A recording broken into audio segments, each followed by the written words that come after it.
got camp today. We are. Who won't give a damn about the Alamo? Right. Who gives a damn about the white man's losses? And that's why the world will rejoice when we are in authority. Right.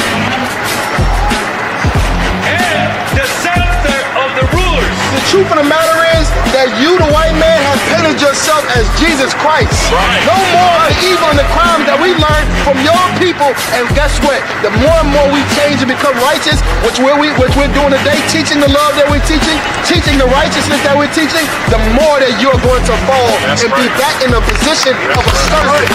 Right.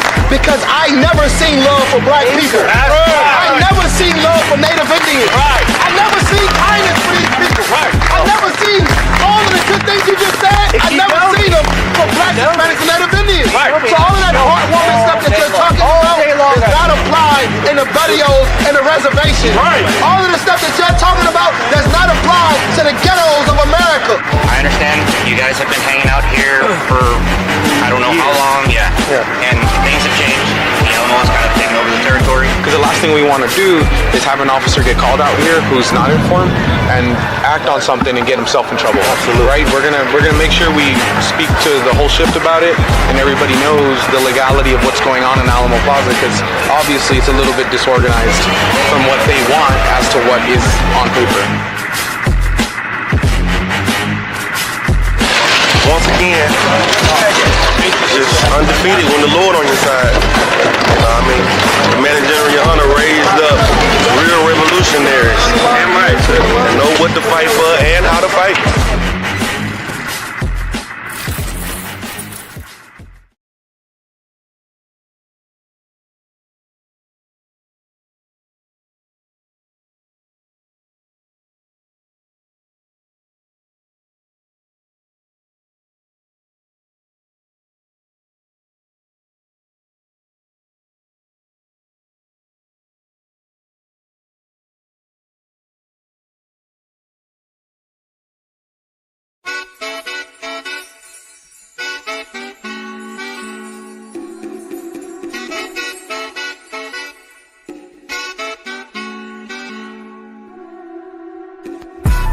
Not about the money, it's the principle.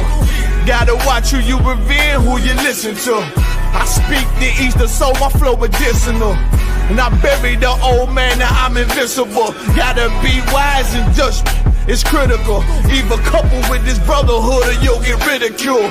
The greatest man, the greatest servant, I kill for who I minister to. And I'm going war, nigga, win or lose. Hey, I was forged from the fire, torn from the liar. If hand join in hand, you get caught up in the crossfire. Become a casualty of chance. I'm in my stance, still in hand, ready to swing it like a lance. If the enemy advance, I'ma enhance. Had the benefit of the doubt, he never had a chance. Hey, this the shit that they beg for, that burned down the wicked Judge Dredd flow. Bitch, I am the law. Dog faced it, prepared for war. I'm gon' war till the day I'm done. Number one till the day I'm done. I'ma grind till the day is done. I'ma war till the day I'm done. It can't stop me.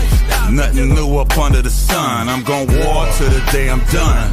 Number one till the day I'm done. I'ma grind till the day is done. I'ma war till the day I'm done. It can't stop me. Nothing new up under the sun. I see what they say. Never envy a carnal man. Claim they real, they actions don't match what they saying. I got the upper hand, what you don't understand, youngin'. I'd rather bleed than concede, now that's saying something. These niggas cunning, they want my power, they never take it from me. Hey, for that money, I heard you assisting. I can't go out like that, they'll have to 86 me.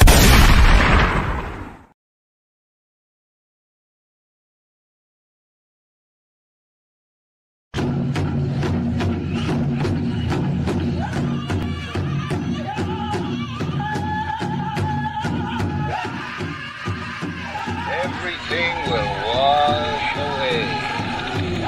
It is good. A new race is coming.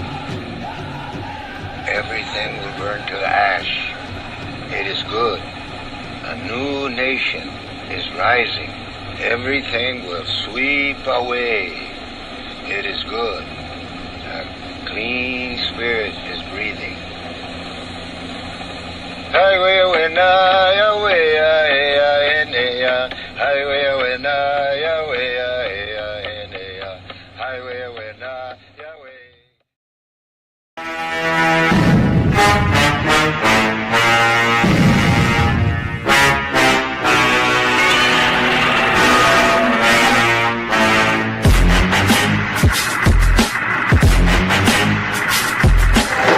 Camp today. We are. Who won't give a damn about the Alamo? Right. Who gives a damn about the white man's losses? That's why the world will rejoice when we are in the door. Right. And the center of the rulers. The truth of the matter is that you, the white man, have painted yourself as Jesus Christ. Right. No more of the evil and the crimes that we learned from your people. And guess what? The more and more we change and become righteous, which we're doing today, teaching the love that we're teaching the righteousness that we're teaching, the more that you're going to fall and be back in a position of a servant. Right. Because I never seen love for black people. I never seen love for Native Indians. Right. I never seen kindness for these people. Right. I never seen all of the good things you just said. I never seen them for black, Hispanics, and Native Indians. Right. So all of that heartwarming stuff that you're talking about is not applied in the barrios and the reservation. Right. All of the stuff that you're talking about does not apply to the ghettos of America. I understand you guys have been hanging out here for I don't know how long, and things have changed. The Illinois kind of taken over the territory. Because the last thing we want to do is have an officer get called out here who's not informed and act on something and get himself in trouble. Absolutely. Right? We're gonna make sure we speak to the whole shift about it, and everybody knows the legality of what's going on in Alamo Plaza, because obviously it's a little bit disorganized from what they want as to what is on paper. Once again, just undefeated when the Lord on your side. You know what I mean? The man in general, your honor, raised up real revolutionaries. Damn right. That know what to fight for and how to fight.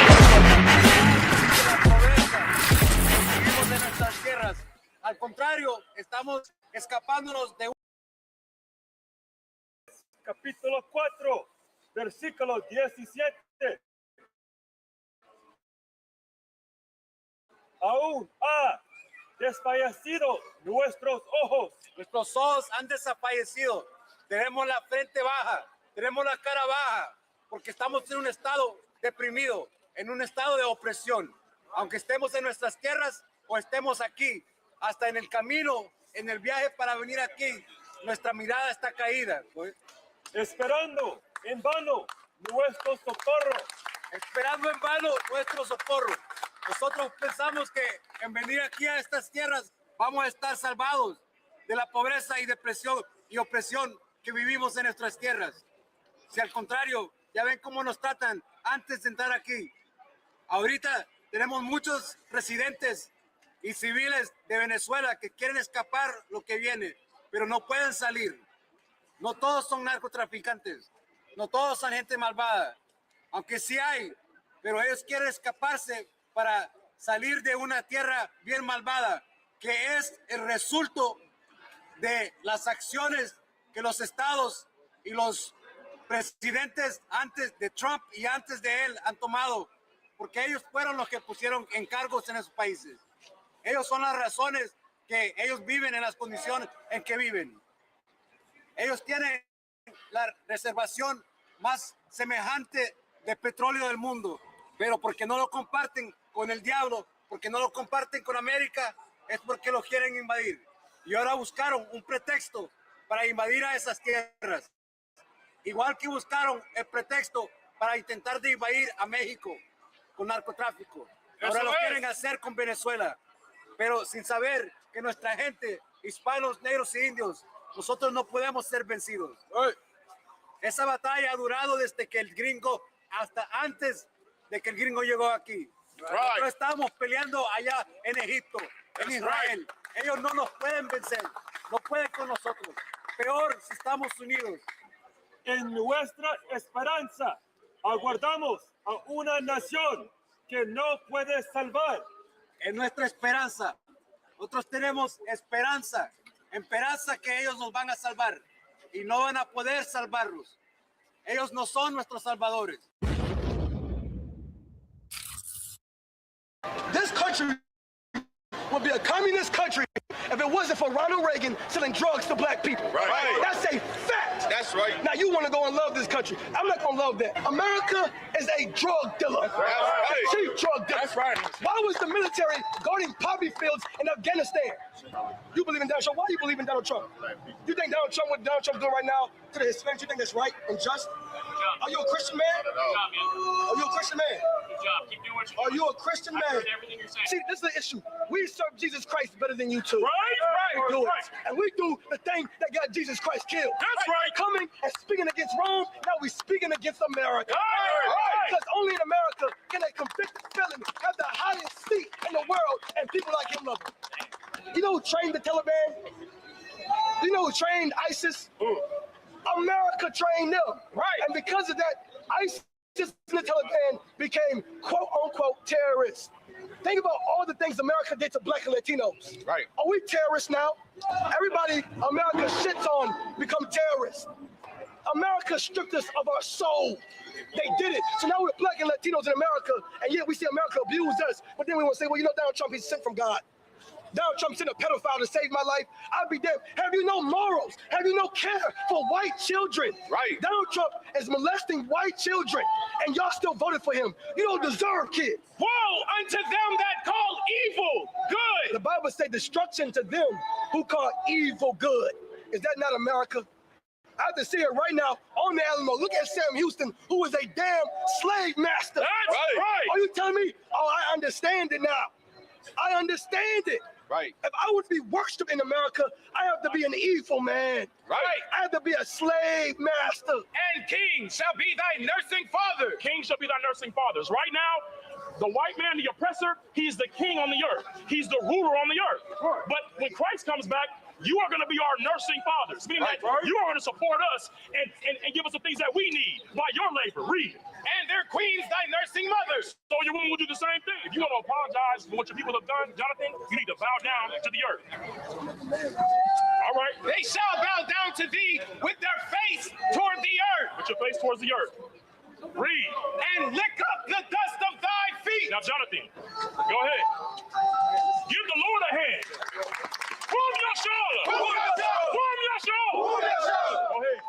That's a real soldier. That's a real soldier. This is a real white man that's not racist. That can humble himself amongst his people in his heaven to the children of the slaves, man. And when Jonathan says, I'm not racist, he proved it with his actions. What white person here can say that? He separated himself from his people. This country would be a communist country if it wasn't for Ronald Reagan selling. Ahora estamos en una. No, yes, I'm serious. All right, go ahead. I'm listening. Dude, I love us. We are one. Okay. We are one. I can't pretend that it's not us. It is always us. You voted for Trump, didn't you? It doesn't matter who I voted for. It does. No, why? It does. Why does it matter? Because it shows Tell everyone why an it matters. extension of white supremacy. You are. So that's why it matters. Yeah. Who everyone else voted for is because they're extension of white supremacy. White supremacy. Do y'all believe that? Yeah, we do. We do. Oh, you're speaking for the people. We're one body. See, Hey, you see what I'm saying? believe in Jesus? Are you drunk too? Do you believe in Jesus? Are you drunk too? Do you believe in Jesus? Are you drunk as well? Do you believe in Jesus? Every white person out here is drunk today. You want to come down, so you done told him to get away. So now you can come and scoff now. Now you the new scoffer. You removed one scoffer, so you can become the scoffer now. I do believe in Jesus. I do. Do you believe in Jesus? Yeah. Do you believe that Jesus is a black man? Then what do you do? Do you believe Jesus is a black man? Well, guess what? Jesus is a black man. And he's coming back to bring black supremacy to the earth.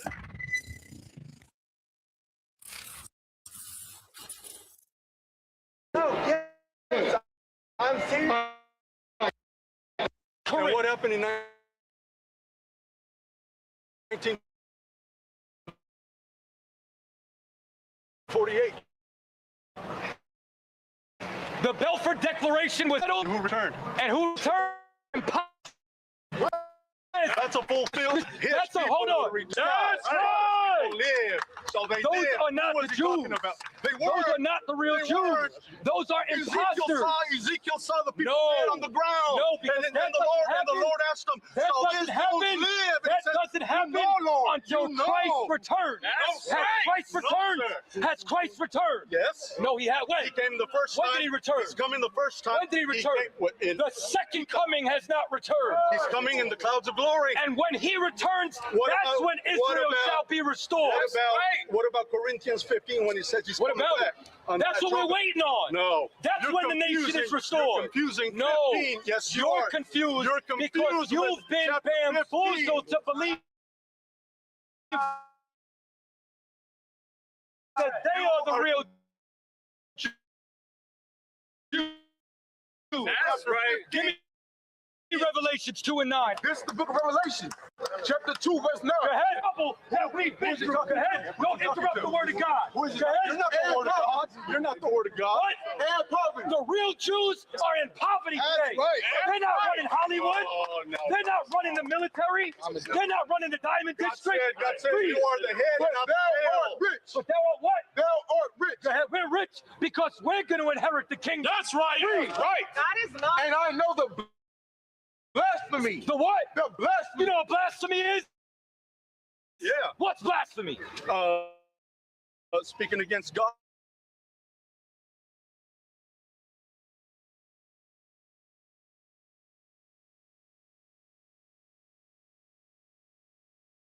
Which say they are Jews People who are claiming to be the Jews. Go ahead.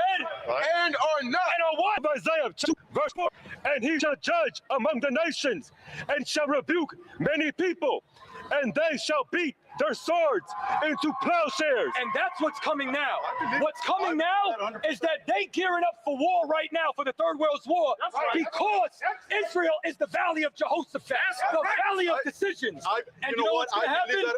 And what's going to happen is all that technology that they making for war is going to be used to build the kingdom of heaven. But you know what? It's not going to be for those imposters in Israel. It's going to be for our people. That's who it's going to be for. It's going to be for the blacks, Hispanics, and Native Indians. That's right. It ain't going to be for nobody else. And so who is the other fold? Jesus says, and another fold have I. The other fold is the dispersed of Israel. No. It's the James 1 and 1. Israel rejected the Messiah. No. Yes, they did. No, you want Yes, me to they prove did. it? Isaiah said Okay, if all Israel, No, not hold all on, of them, not all. not all of them, not all of them. the If religion- all, hold on, if all of the aristocracy, the leadership, the Sadducees and the Pharisees, it was prophesied. You know why? They didn't want to lose their seat with the Romans, because the reason why they killed Christ was because they were afraid of how many people were believing on him. There was once Christ raised Lazarus from the dead, ball game. They're like, he's got to go, because we're afraid that the Romans will take our seat. They were in bed with the Romans. They were traitors to Israel, because Christ was talking about the kingdom of heaven, Israelite rulership. So when they took Christ before Pilate, they were trying to say he's trying to overthrow the government. And then Pilate listens to him, and he's like, that's not what he's saying. But that's what they conspired. But they conspired because they were afraid of the Romans and the people believing on Christ. If Israel was against Christ, how is he feeding thousands? What was the point of the miracle of taking fish and bread and breaking it and passing it out to all the people who wanted to listen to him? Jesus told Peter, go and preach where? First, in Jerusalem. Okay. Did he do that? Okay. So did he or did he not? He did go. Okay, and then after that? Tell me, what's your point? Make your point. Acts is saying that he went and he preached in Judea, he preached in Samaria, and unto the uttermost parts of the earth. Who's in the uttermost parts of the earth? The scattered Israelites. Caiaphas is about to prophesy. He's about to say, y'all don't understand this book. Go ahead. Verse 50, nor consider that it is expedient for us that one man should die for the people. So now, he's talking about the people that are in Jerusalem. Let's take it a step further. Go ahead. And that one nation perish not. Go ahead. Verse 51, and this spake he not of himself. So when it says not of himself, means he's prophesying this. Go ahead.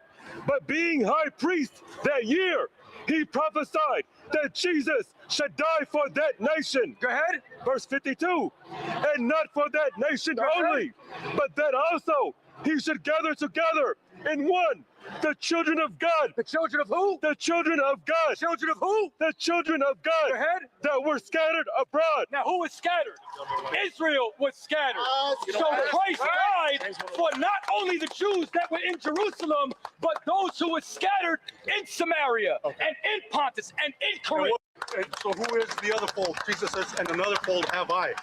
The other fold is the dispersed of Israel. No. It's those who were scattered. Israel. Give me James 1:1. Israel rejected the Messiah. No. Yes, they did. No, you want Yes, me to they prove did. it? Isaiah said, Okay, if all Israel were not hold all on, of them, not oh, all. not all of them, not all of them. If all, what's up? You got a question? Yes. What is the name of y'all's movement? The ISUPK. What is that? We're the Israelite School of Universal and Practical Knowledge. That's right. Why do you ask? So I've heard the term Black Israelites, and I was wondering if that would apply to the general movement. Oh, okay, yeah. See, Black Israelite, Yeah. Black Israelite is an oxymoron. That's like saying white George Washington. Okay. George Washington is white. The real Jews are blacks. Right. That's the facts. Okay. So if somebody who wasn't educated listened to y'all's message and thought you were a Black Israelite, would you say, yeah, you guys have the general idea, but that's not correct? I would say exactly what I told you. Like the exact thing that I told you is that because the world is brainwashed by Christianity, Right. because Israel right now is a white superpower who stole the identity, the popular consensus is that they are the real Jews. But really, they're culture thieves. Right. They created a fake religion. They converted in the 8th century, around 722 AD. And when they converted, they created a fake religion and stole an identity. So what happened when they converted? Why did No, the people that you call Jewish today, Yes. that you believe to be the Jews, Okay. converted to a fake religion called Judaism. Right. Okay. That's not who they are not ethnically from Abraham, Isaac, and Jacob. That's right. Okay. So how did, you said Native Americans, Latinos, and Black people, they're the actual descendants of Abraham. Correct. Correct. Would you say that's true in a spiritual sense or in a literal sense?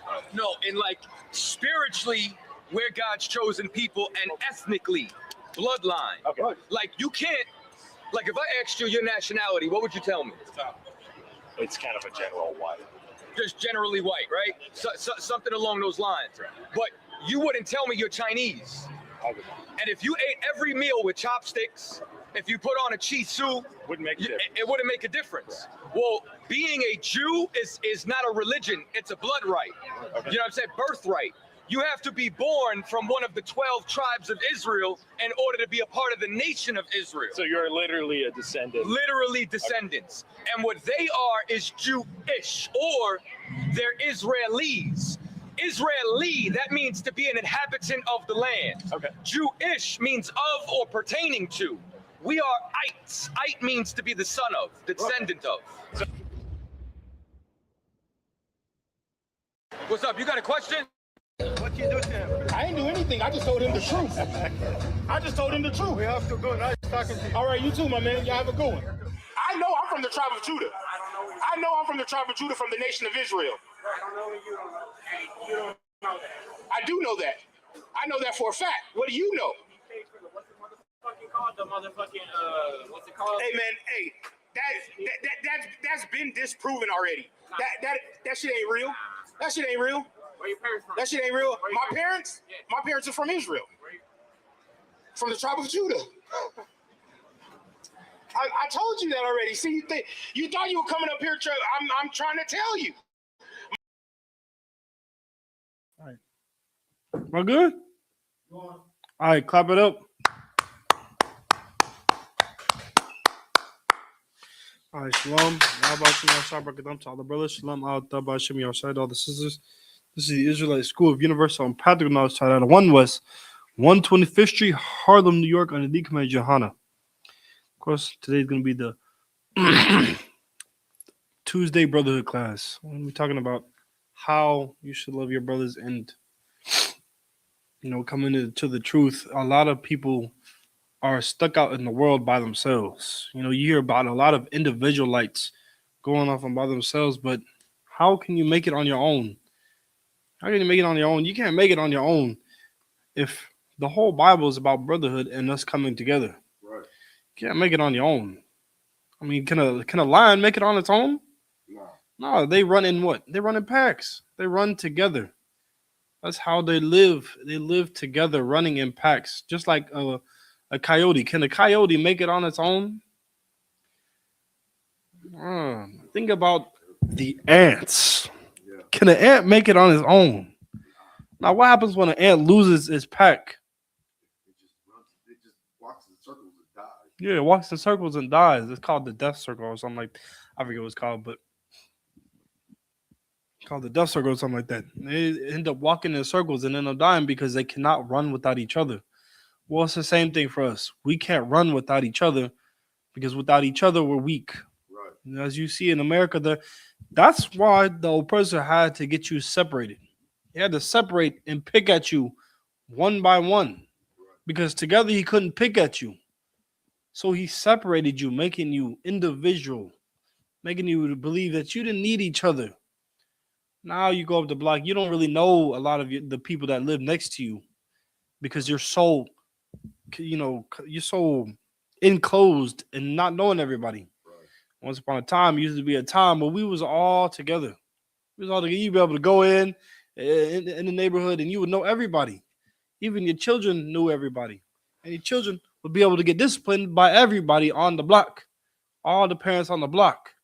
But now that can't happen. You can't do it because now you got everybody living amongst everybody. You got murder, you got unalivers living amongst you in your neighborhood. Right. So you got to be careful now. It's different. But give me Ecclesiastes chapter 4 and verse 10.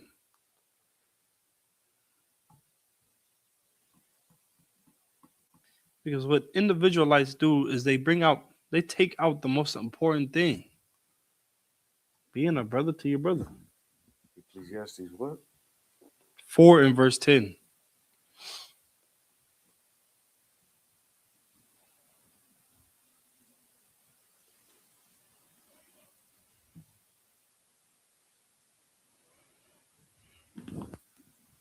This is the book of Ecclesiastes, chapter 4, verse 10. For if they fall, the one will lift up his fellow. But who? Hold on. Let's see.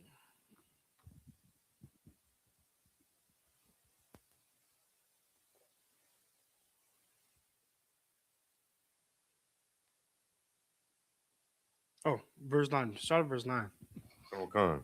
This is the book of Ecclesiastes, chapter 4, verse 9.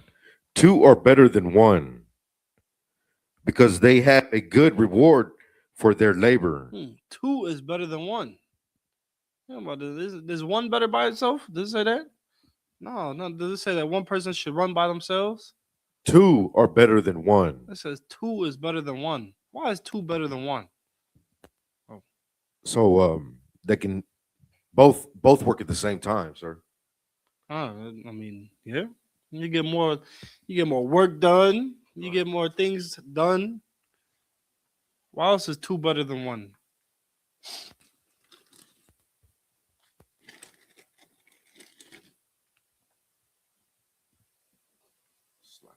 you get that out of the bag?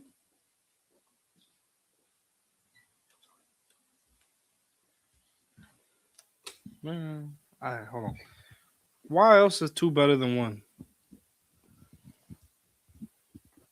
Well, one can have your back in the time of trouble. Exactly. That's the most important thing.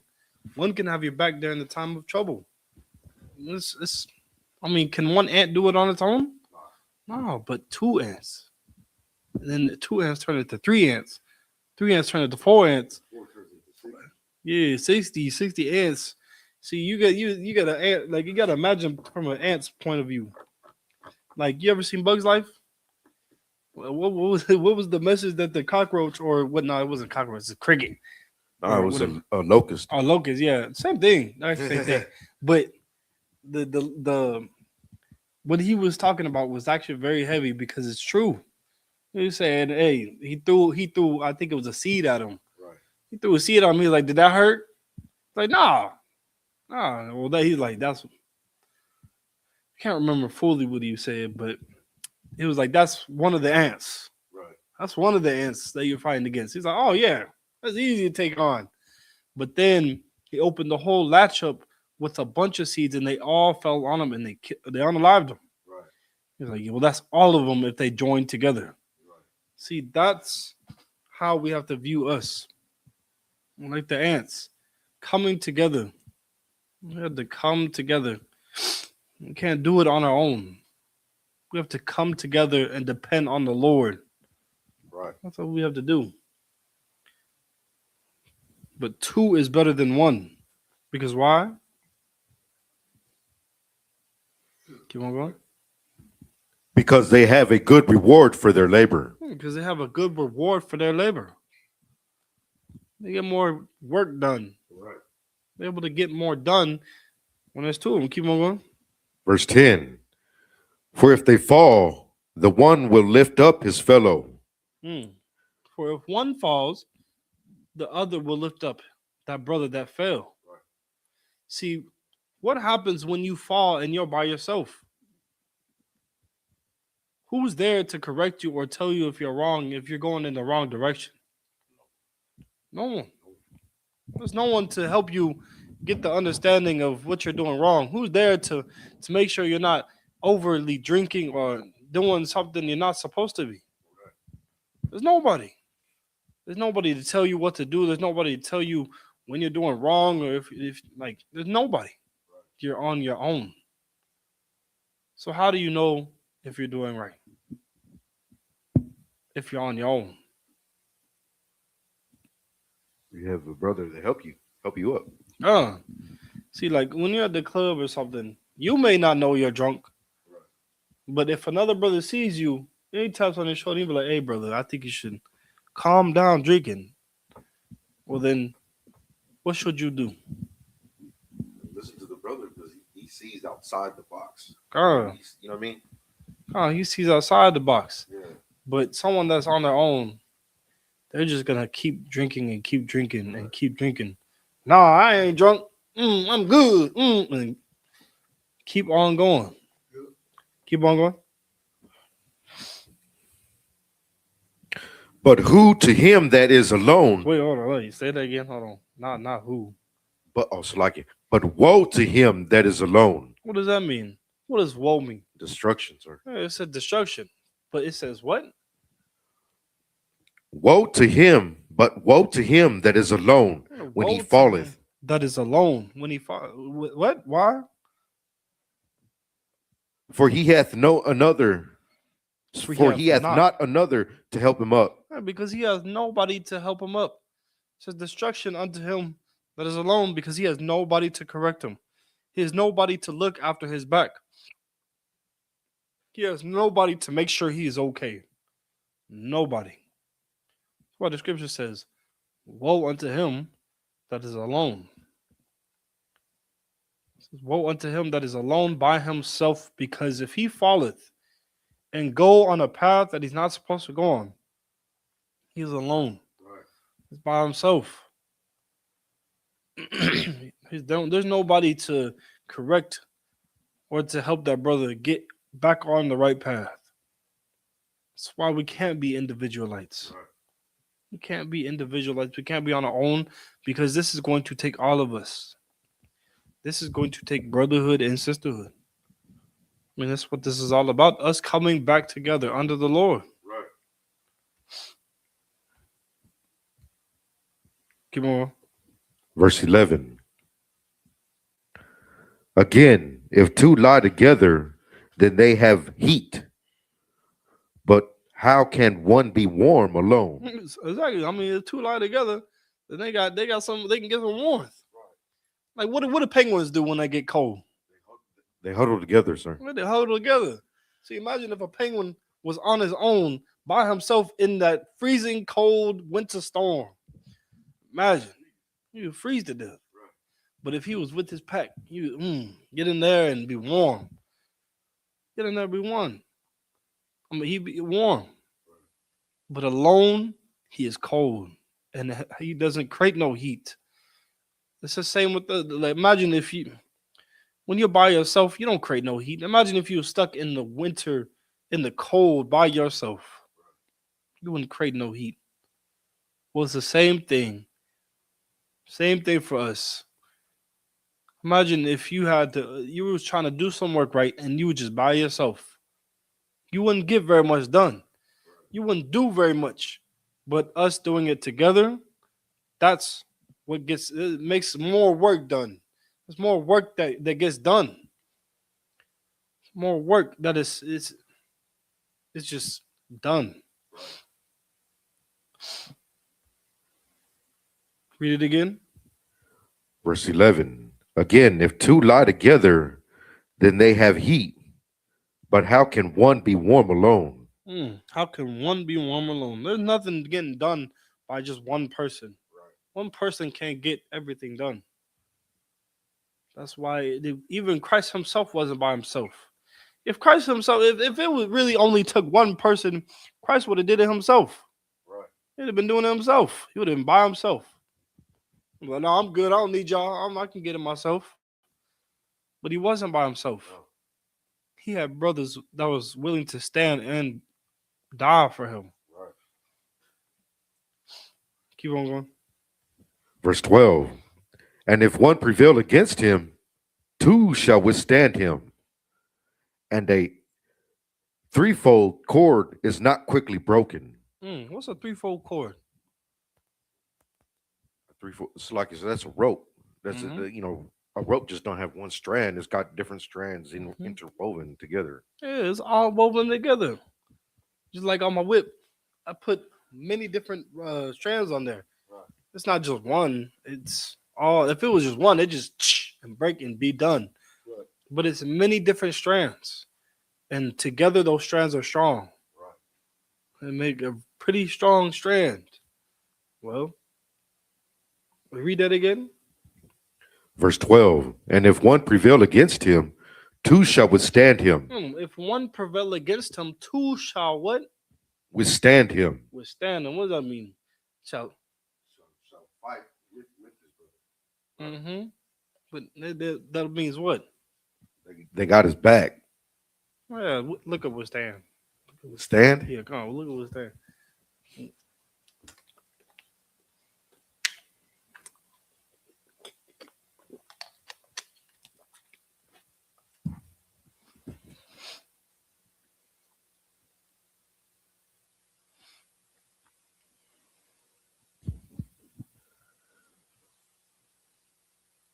This definition of withstand: remain undamaged or unaffected. Yeah, they remain unaffected. Imagine two dudes fighting against one dude. You have a better chance. The two dudes have a better chance. But if you if you Officer Ron and Officer Tazadar, you ain't withstanding. No, but for real though, two is better than one. That's what's really important. Two is better than one. Having more brothers than just being by yourself is better. Imagine just doing it all on your own. Trying to run the truth all on your own just with one. It wouldn't make no sense. Right. There wouldn't be any point of the truth. Wouldn't be no point if you just needed one. Right. Wouldn't have no need to get a building and do everything you're doing if you only needed one. That's why you can't be an individualite. Right. Because the Lord, what did he say? Actually, it looks good. No.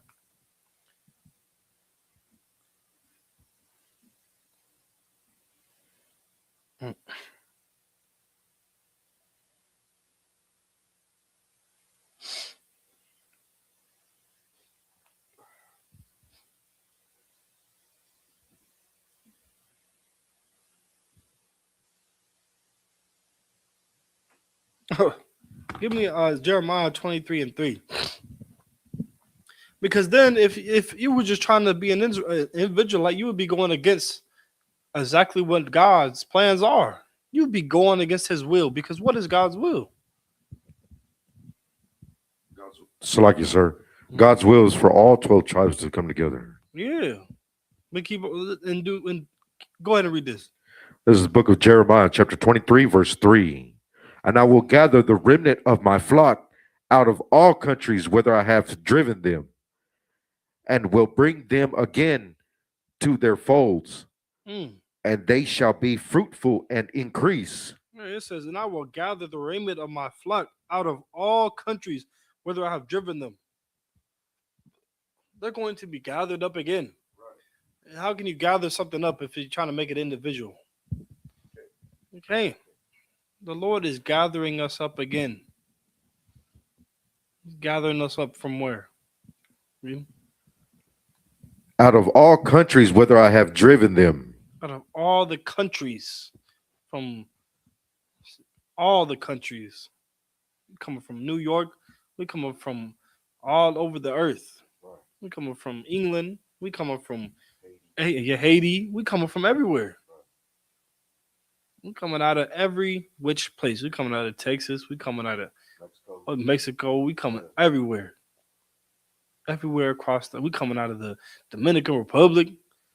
Everywhere. The Lord is gathering us up. Keep on going. Verse 4. No, read. You didn't finish verse 3. Oh, Salakia. Flock out of all countries whither I have driven them, and I will bring them again to their folds, and they shall be fruitful and increase. No. They're just going to need one person. They shall be fruitful and increase. So they're going to be fruitful and increase. Meaning more people are going to come. They're going to have babies, and then their babies going to have babies, and then it's going to keep on going because Israel is going to be growing. The whole point was for us to grow and become something bigger.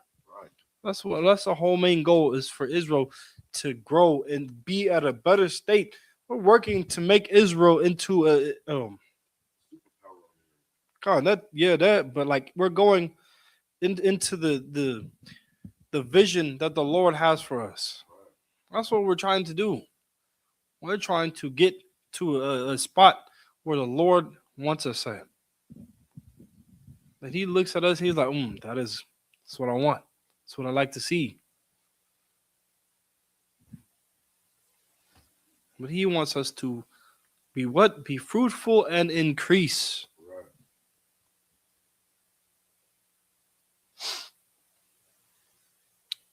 Go back.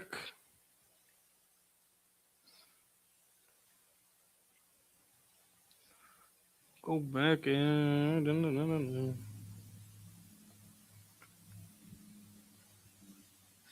give me Romans chapter 15 to verse 1.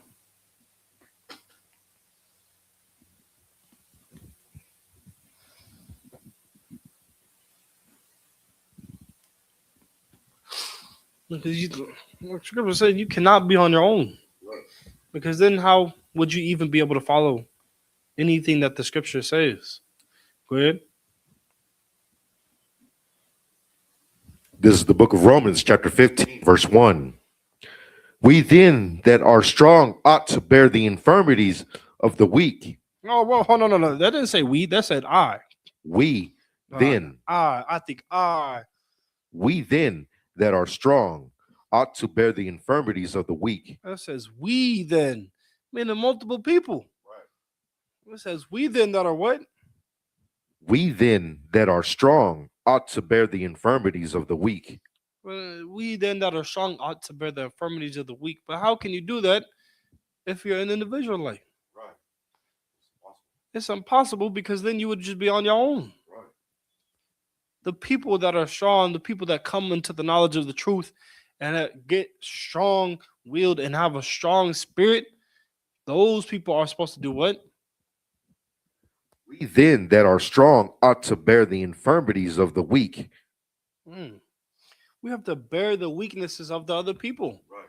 Of the people who are weaker than us. That's what we have to do. That is our job. Right. It's literally our job. It's not to come in here and oh, yeah, I'm stronger than you. Move out the way. But nah. But it's to fix the people, to fix our people. That's a whole job and a whole premise. Is to fix the broken. Christ wasn't always. He wasn't going to the people that were fixed. He wasn't going to the people that were strong. But who is he going to? He was going to the broken. Right. See, when they saw him in the ghettos and in the having a partying with the people that were broken, they was looking at him like, whoa. But what did Christ say?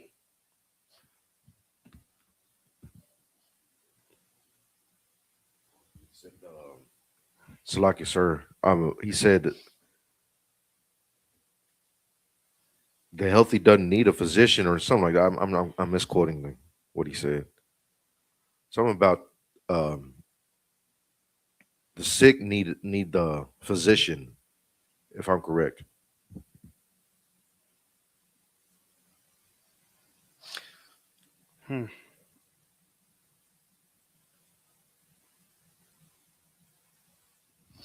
Give me Luke chapter 5, verse 31.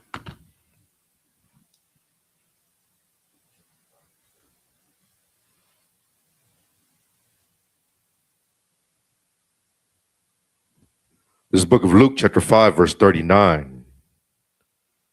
No man have what? No, start at verse 29. Verse 29.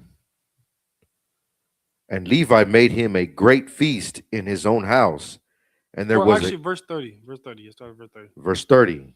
Luke chapter 5, verse 30. But their scribes and Pharisees murmured against his disciples, saying, why do ye eat and drink with publicans and sinners? Yeah, they was like, why do you eat with publicans and sinners? They was murmuring against him. Like, look at him eating with the publicans and sinners. He's supposed to be the holy one. He's supposed to be holy, huh? He's supposed to be the Son of God. That's how it was, it was coming. It was murmuring. It was like, nah, ain't this supposed to be the Son of God? And he over here eating with who? With sinners? Keep on going. Verse 31. And Jesus answered, said unto them, they that are whole need not a physician. It says they that are whole need not a physician. Like people that are healthy, they don't need a physician. What do they need a physician for? But they that are sick. What I said, what do they need a physician for if they're healthy? They don't. If you're healthy and you got a healthy, body and everything, what would you need? You don't need a physician. Right. I would hope so. You don't. I mean, you're just getting a physician to get a physician? That's kind of crazy. Kind of insane, actually. If you're just getting going to a doctor that you don't need. Imagine going to a foot doctor and be like, hey, I don't have a foot problem, but I still need you. What kind of sense does that make? Right. Don't make no sense at all. I need you to help me with my foot. Give me some remedies, on my foot that is very much healthy. It doesn't make no sense. Right. It doesn't make no sense at all. But they keep on going. But they that are sick. But they that are sick, they need a physician. Right. Someone to help them. Someone to get them from being sick. Someone that can identify the sickness and be able to help them. And what better than Christ? If he's strong-willed and he's able to come and help the weak, then why not? Right. I mean, what does the scripture say? Did it not say they that are strong ought to bear the infirmities of the weak? Right. Right, you bear the weaknesses of the people, and that's exactly what Christ did. He went and he bared the weaknesses and helped the people that were sick, the people that were confused because of all the all the destruction that America has, or I would say America, but the destruction that all these other nations have given us. Right. Like think about all the damage we've gotten, all the damage that our people have gone through, all the trauma that our people have gone through. Those are the people that we're here to heal, not the people that are fixed, the people that are healthy. the people that are sick, and blacks, Hispanics, and Native Americans are a sick people right now. We're very sick people. I mean, we're so sick that we have Stockholm syndrome. We're sick. We're so sick that when we see our people walk past on drugs, we do nothing about it. We're so sick and have such mental illnesses that we got sisters out here pretending to be men. Out here, oh yeah, I'm that N-word. I'm that N-word. You know, they talking about how they gotta use a rubber dick. I was like,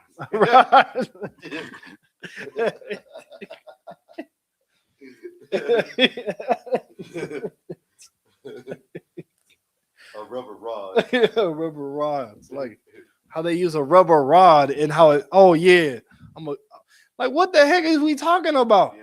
Like what is you talking about? How you done? Yeah, it made her feel all time. Like what? It don't make no sense.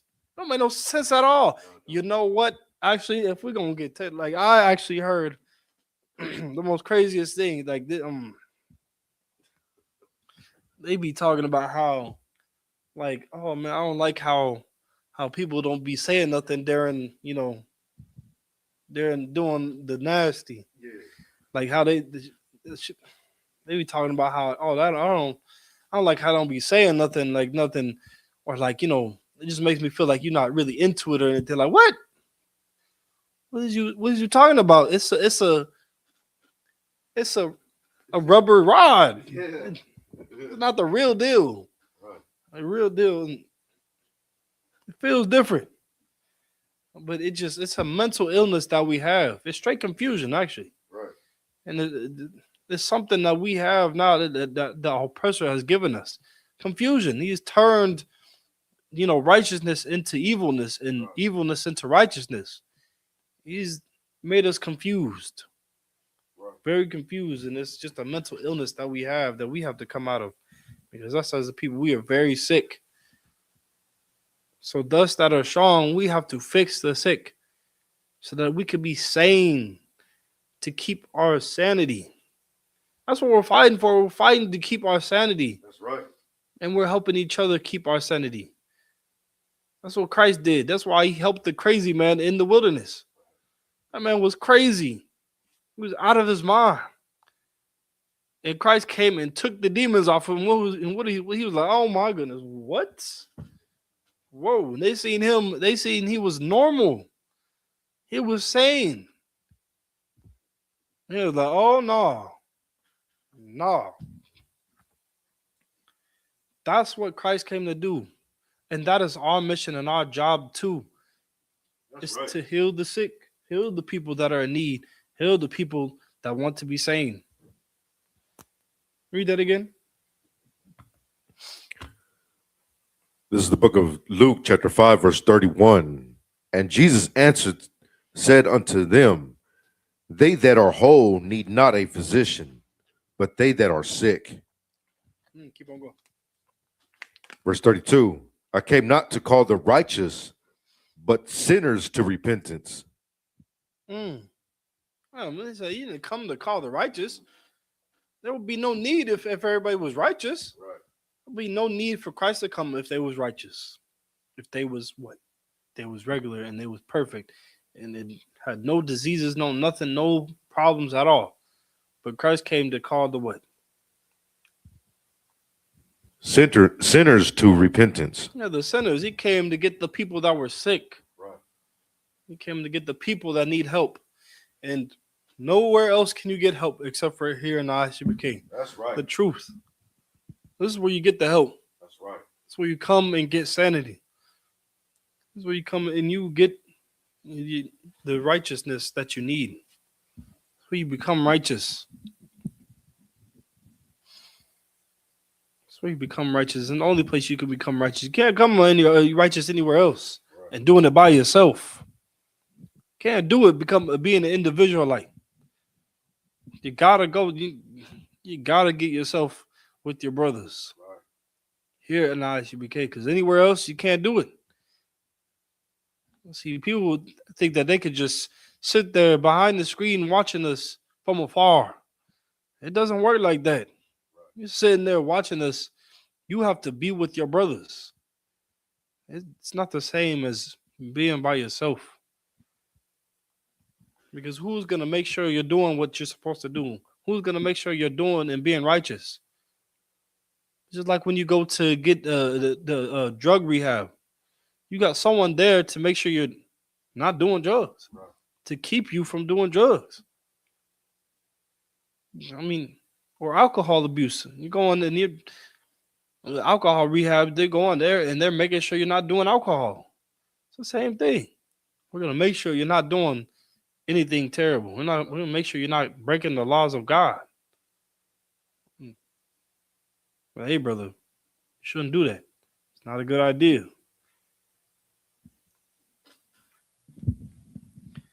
But this is the place where sinners come to be righteous. Read it again. This is the book of Luke, chapter 5, verse 31. And Jesus answered, said unto them, they that are whole need not a physician, but they that are sick. Verse 32. But they that are sick. I come not to call the righteous, but sinners to repentance. No, he's not calling the righteous. The righteous are already doing righteous. They're only doing right. But he's calling the sinners. The people who are doing incorrect. People who are not doing right. Go back to Romans 15:1.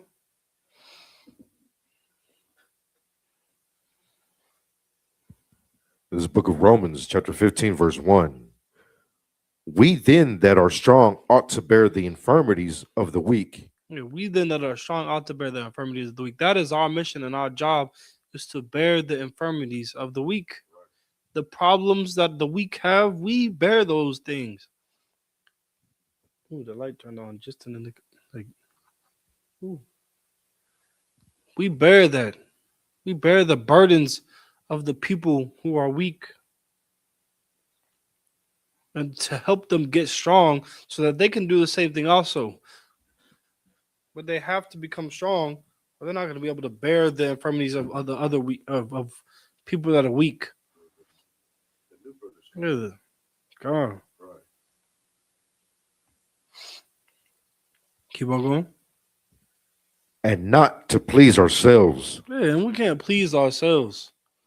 See, unlike the Christian church, we do not please ourselves. But that's what the Christian church does. They love to please themselves. The individual, like, they love to please themselves, but they're not really truly pleasing the Lord. Because what's the work of the Lord? It's gathering his people together. Right. Gathering his people together, but thinking that you can be an individual, like, it's not gathering the people together. That's just staying afar by yourself, trying to keep the commandments, worrying about yourself. Right. Not worried about the other people. You're not worried about your brothers and sisters. You're worried about everything of yourself. Right. So you're doing what? Isolating yourself. No, you're pleasing yourself. Right. Pleasing yourself. You're not pleasing. What does that say? We that are strong ought to bear the infirmities of the weak, and not to please ourselves. And not to please ourselves. And we have to not please ourselves. We have to teach our people that don't know the truth. Right. We got to teach our people that don't know what's going on. Keep on going.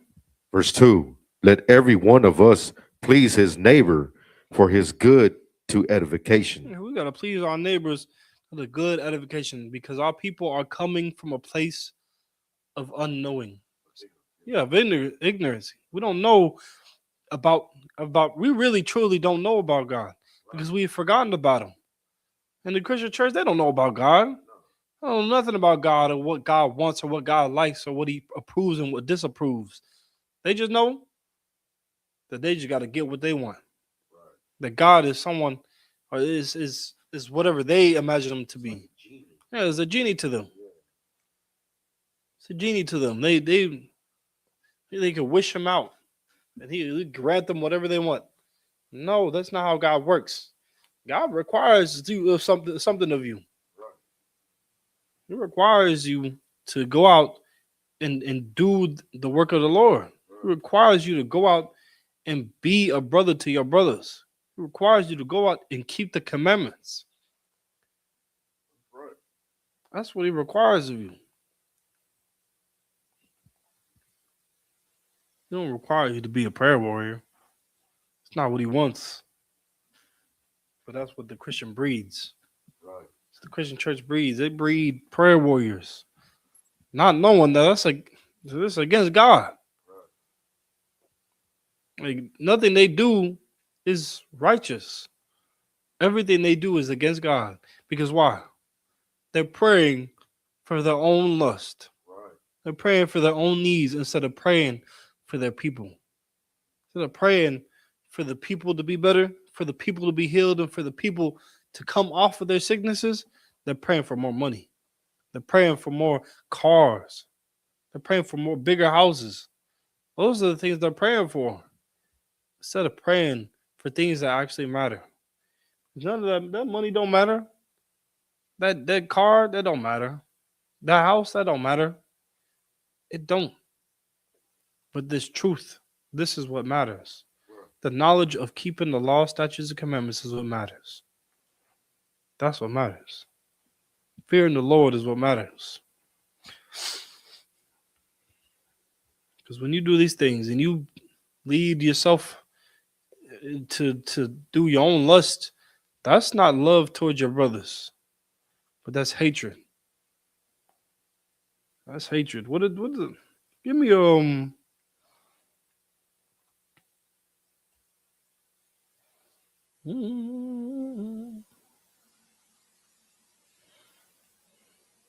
Give me 1 John chapter 3 and verse 18. This is what the Christian church does all the time. They said they're prayer warriors. They're not action takers. They don't take action to help their people and to bear the infirmities of the weak.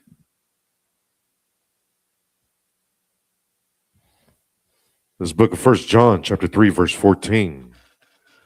We know that we have passed from death unto life because we love the brethren. Verse 18. Oh, Salakia. This is the book of 1 John chapter 3 verse 18. My little children, let us not love in word. Wait. What does it say? Not us not loving what? Let us not love in word. Wait, but what does the Christian church do? Love in word. They love in word. That's exactly what they do. They love in word. Right. That's all they talk about is a good talk. They're always talking about how they love God, about how they love Christ. They're always talking about it, but they're never what? They're never, putting their actions to work. Yeah. They're not walking the walk. Not They're just walking talking the walk. the talk. Just like individualites. Right. They'll talk about how they do it, but how do we know they're not sitting behind them closed doors? They're not smoking weed and lighting up a blunt. How do you know? Yeah, that's like, if I may. Huh. That's crazy to me that you mentioned that because, young man that was here, he said, hey, does the UPK allow the brothers to smoke weed? I said, no, man, that's a sin. He's like, oh, because other camps do it. I said, well, we're not a camp, we're a school. We don't teach that. We don't teach our brothers to sin. And he's like, oh, okay. And he's like, well, so how is that a sin? And then I showed it to him, right? And he's like, oh, they don't teach that. I was like, yeah, because they're not in the truth. That's crazy. He said other camps do it? Yeah. That is insane. See, that's crazy that you said that. That's crazy. Because they allow them to smoke weed. See, they're doing some crazy things behind them closed doors. There's nobody to correct Getting them. pegged. That's crazy. That's crazy. That's very true. Yep. Getting pegged is one of them. But read that again. Oh. This is the book of 1 John chapter 3, verse 18. My little children, let us not love in word, neither in tongues, but in deed and in truth. Yeah, let us not love in word and neither in tongue. Like neither by the things you say. Because the white see something that the white man says everything all the time. He says, I love you all the time. He tells you how much he cares for you and how much he's there for you all the time. But does he actually truly mean it? No, he never means it. Because it's not true. It's just something he says. Because he doesn't truly love you. Just because he says it doesn't mean it make it true. But you'll know it's true when he does what? When he actually does something like to help you out or when he proves it by his actions. Right. This is why we say the white man is the devil. Because he never proves that he loves us. Right. Never proves it because it's an action. Read that, keep on going. Read it again.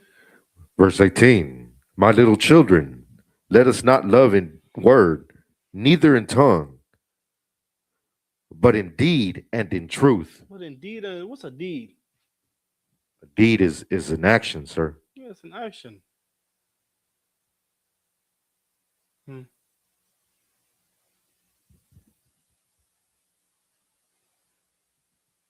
don't know what it is. But yeah, it's an action. It's something you do for another brother or another sister. Right. So if someone loves you when they are willing to stay or they're willing to actually be there doing actions that show they love you. Instead of being out here saying, oh yeah, I love you.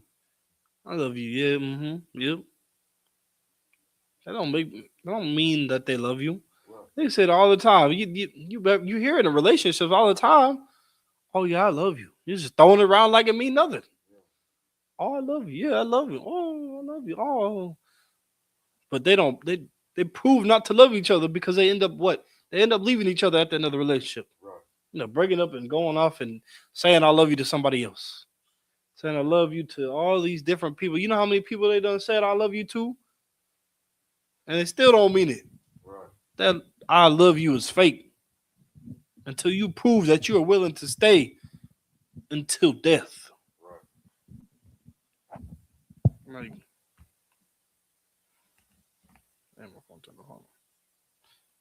Read that again. My little children, let us not love in word, neither in tongue, but in deed and in truth. Yeah, indeed and in truth. By the actions you commit, this is how you're going to prove that you love somebody. Right. That you love the Lord. You can't just say you love the Lord like the Christian church does because they say it all the time. Oh, I love God. Oh, I love him. No. Prove it. Right. Prove it with your actions. That's why we tell the white man to prove it with his actions. Prove that he loves us. Put some money in the bucket. Right. What do you say? Come kiss some boots. Right. Yeah. You're sorry, prove it. Yeah, so if you're sorry, prove it. He got to prove it with his actions. No more can he prove it with just his mouth. Right. But he got to prove it by his actions. Because for so long, that I love you with his words has been harming our communities. Right. That's what's been causing us to burn, causing our communities to be overran and overthrown. Right. That I love you, that, oh, we can be friends, oh, that everything's going to be all right. That has been destroying and plaguing our people. Right. We need actions. Right. Like he's saying he loves us, then he pumps drugs into our communities. Yeah, it's crazy. Them actions is proving a lot of hatred. Nobody is gonna put drugs in the community of the people they love. That's how you know his love is fake. Because what man that loves his people is gonna sell drugs to his people? What man that loves his people is gonna put drugs in the community? Nobody wants to. If a man loves his people, he ain't gonna want to see children out here running and doing drugs and unaliving people. It's gonna work to stop it. It's gonna. Well, It's like if I may, and then he also leaves, rail carts full of weapons in the middle of Chicago. just so that we could go and unalive each other. Right.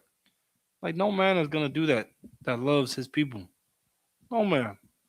This is how you know that the oppressor does not love us, and neither does he care for us, because he gives us the ammunition to be able to take each other out. Right. Oh, there you go.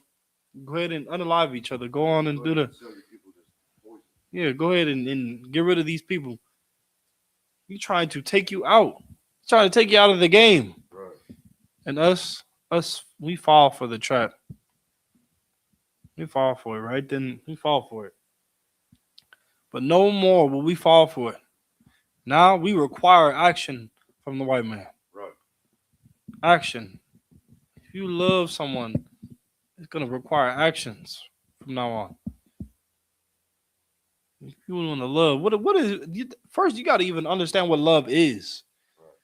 To even understand, like go ahead, give me First John chapter 5 and verse 3. Let's go to verse 5 and 3. This is the book of First John, chapter 5, verse 3. For this is the love of God, that we keep his commandments, and his commandments are not grievous. Wait, read that again. For this is the love of God. No, talking a good game, saying you love someone is love. For this is the love of God. No, coming together and giggling and hee ha ha and doing all that's love. This is the love of God. No, cuddles and everything, that's love. This is the love of God. No, this is love right here. This is what God explains as love. That we keep his commandments. That we what? Keep his commandments. No, we say we love God. Keep his commandments. No, we just come out and sing and kumbaya and that we keep his commandments. No, this is the true love of God. Right. You keep his commandments. Does that sound like just saying it? Nah. No, that sounds like an action. That sounds like a deed. Yeah, it sounds like a deed, an action that you got to commit. It's an action. That's what love is, an action. If you truly love somebody, well, no, because somebody will do something for you with actions. Right. See, if someone truly loves you, someone that was a pothead, right? If they truly loved you, you know what they'd do? If you didn't love smoking weed, what would they do? Quit smoking weed. They would quit smoking weed. If you didn't like, if you didn't like someone that did drugs, if you don't like, or you don't like drugs, right, and you have someone that does drugs, and they truly loved you, what would they do? Stop using drugs. They would stop using drugs. They would quit them. Right. They would quit the thing that harms you. They would quit doing it because they know you don't like it. Right. That's true love. See, now Christ, he don't like any of those things. He don't like you smoking weed, going out and sleeping with harlots. He don't like you going out and eating shrimp, crab, pork, and lobster. So what are we going to do? If you love God, you keep his commandments. We're going to do it. We're going to stop eating shrimp, crab, pork, and lobster. Right. We're going to stop going out and sleeping with harlots. We're going to stop going out and sinning against the Lord. That's right. That's what we're going to do. We're going to stop doing those things because God hates those things. That's right. What did he say? Did he say he hates the sin, but he hates the what? Sir, they say God doesn't hate the sinner, but hates the sin. No, but that's not true. That's a lie. Yeah. Say he what? The Lord hated sinners. Yeah, that's he hated sinners. So, what do you have to do? You have to not be a sinner. Right. You have to not be a sinner. You have to change your life, become righteous. That's what you have to do if you truly love the Lord. That's right. Give me John chapter 3 and verse 23. Oh, and it says his commandments aren't grievous. They're not grievous. Right. Like, all you got to do is put down pork. You just got to not eat it.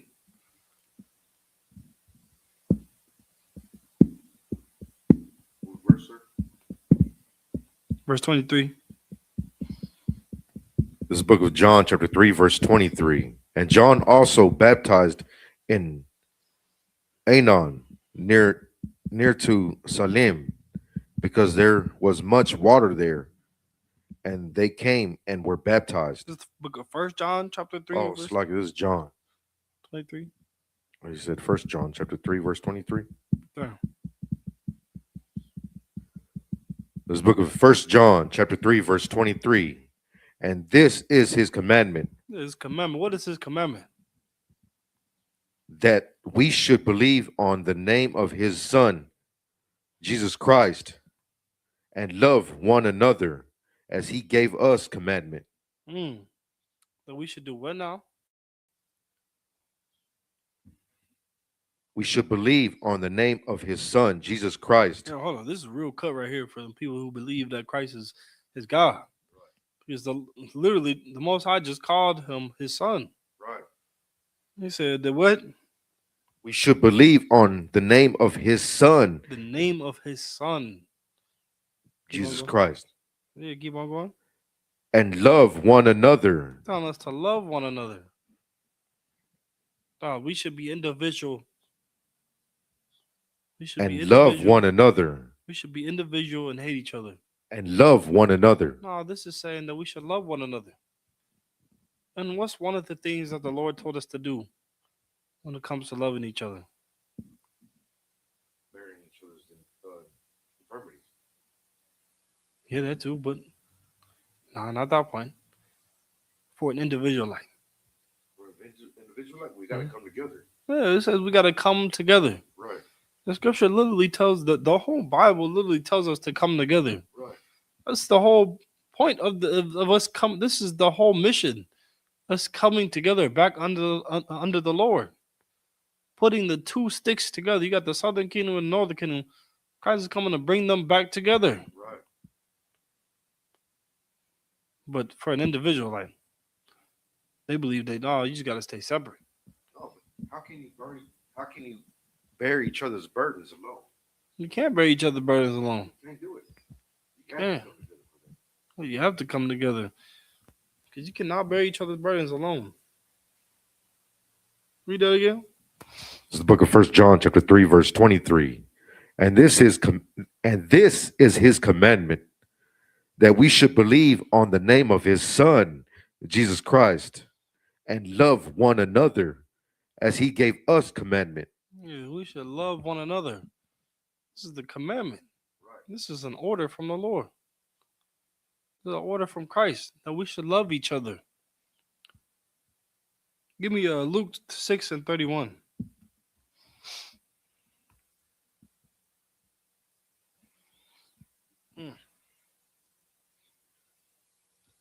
This is the book of Luke, chapter 6, verse 31. And as ye would that men should do to you, do ye also to them likewise. As you would want men to do to you, do unto them likewise. But how can you do that if you're individual? Right. You can't do that if you're on your own. Right. Having your own understanding. There's no way unless you do what? You come together with your brother. It's the only way. It's the only way. That's why we have to come together as a people. Blacks, Hispanics, and Native Americans coming together to be one people, because that's going to be our greatest superpower. Right. Coming together to be joined under the Lord. That's it.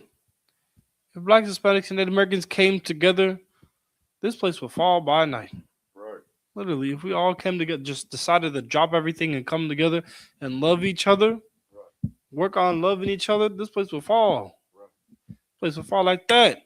Yeah, if we just stop, it's like God. If we just stop actually concerning ourselves on being American and being, accepted in this society, if we just came together, you know what I mean? and just love one another. Come. Build our own society. Come, you'll be able to build our own society. We have a better chance of building a way better society than what is out here today by coming together as a people, coming together under the Lord, keeping the commandments with the rules of the Lord. If we came together and followed this, brother, oh my God, it'd be perfect. A perfect system. The Lord gave us a blueprint on how to have a perfect system set up. We just have to follow it. We don't follow it though. That's the problem. That's where we err because we want to go off and do our own thing. Want to go off and believe in our own thing and believe that we can be on our own. Brother, that's pure destruction. That's how white people think. Being individual on their own. Thinking that I can make it. I can make it on my own. Because now when you have that mindset, now you become like these actors or celebrities. They go off and they get a better life, and what happens? Yeah, not just that. They definitely do destroy themselves just to make money. Really, it's not a better life. They go deeper into the illusion or into the curse or into the destruction, and what happens? They It's live like- a better life through the white man. Right. But Go. usually they become a slave to the system. Yeah, they too. You know what I mean? They sign contracts that really don't pay them too much, and then they're obligated to their contract, right? Just like if I may, it's like these rappers, right? Mhm. They're lucky if they make 14% of the sales of their albums, right? Mhm. The most of that money, most of that revenue goes to the record label. Mm. And then a lot of times they sell the record label the rights to the music, so they're not even making money off of their music, right? The record label's making off the the ownership of their music going to the revenue of the ownership goes into the record label. Mm. So Mhm. they're really coming out at the bottom of the whole deal. You know what I mean? Huh. And they just now the record label just rents them a chain and rents them a car and rents them a house, just give them illusion that they're successful, Huh. but at the same time they're a slave. You know what I mean, to the record label. Huh. That's why. What's his name? That's why when what's his name started trying to come out and tell the truth, and they started to take his show away. Nick Cannon. What did he do? He apologized right then and there. Right. Like, oh, I'm sorry. Yeah, he had to go get some rabbis. Yeah. If these people really made all this money, they wouldn't be doing all the things they're doing. Right. Either that or they're just greedy. They're just greedy. They must be greedy or something. Because if they was really truly making this money, they'd be able to take this money and live good for the rest of their life. They'd take this money and live a good life without having like think about basketball players. Think about how much money they make, supposedly. If they had all this money, right? They truly had all this money, brother, they wouldn't have to play no more games. They would, at a certain point, they would just, yeah, I'm done. I'm gonna retire. I'm gonna go and chill. Just live the rest of my life. Like they wouldn't have to do all these things. Like singers or rappers, they really made all this money. They would not have to go and do these things anymore. They would go. They would make all this money, and at a certain point, they'd be like, "Man, I'm good. I'm gone. I'm gonna live my life. Live how I want to live it. I'm gonna see you." It's because they don't make that money. They don't make the money. They technically work regular jobs like we were. This is a regular, everyday job. So I'd have to work so hard. You see them working so hard and doing more and more and more and more and more because they really don't make money. They rent everything out. Everything you see is fake. It's an illusion. It's all an illusion. It's a facade. It's nothing but vanity. Right. And if they want to keep up the look, well then, now you got to do what the big big oppressor says, and you got to put on a dress, be able to keep your record, be able to keep your image, or we'll tell everybody or the public that you don't have money, you don't have nothing. Look what they did to Kanye West when he tried to tell the truth about who the Jews were.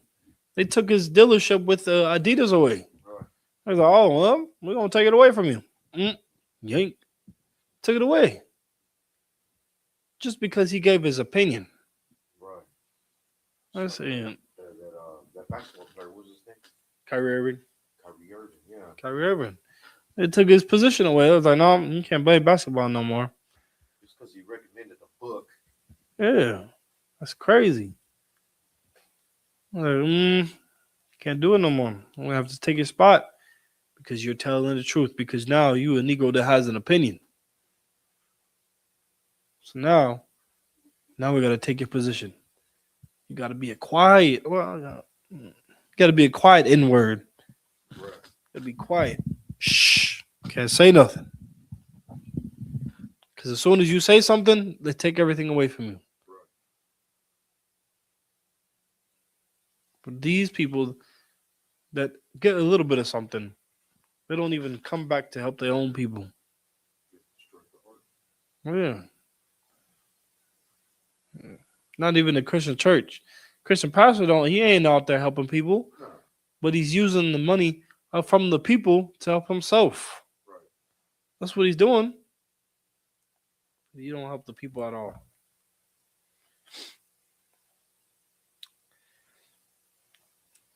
Read that scripture again. This book of Luke, chapter 6, verse 31. And as ye would that men should do to you, do ye also to them likewise. Like, as ye would that men should do to you, do also to them likewise. How you wanted to be treated is how you should treat somebody else. Right. And it comes with actions. It comes with actions. It comes with actions. If you think about how, like, the system that we have for when a brother gets offended. If a brother gets offended, what's the actions that he's supposed to take? He's supposed to go to him and him alone and discuss the issue with the brother that offended him.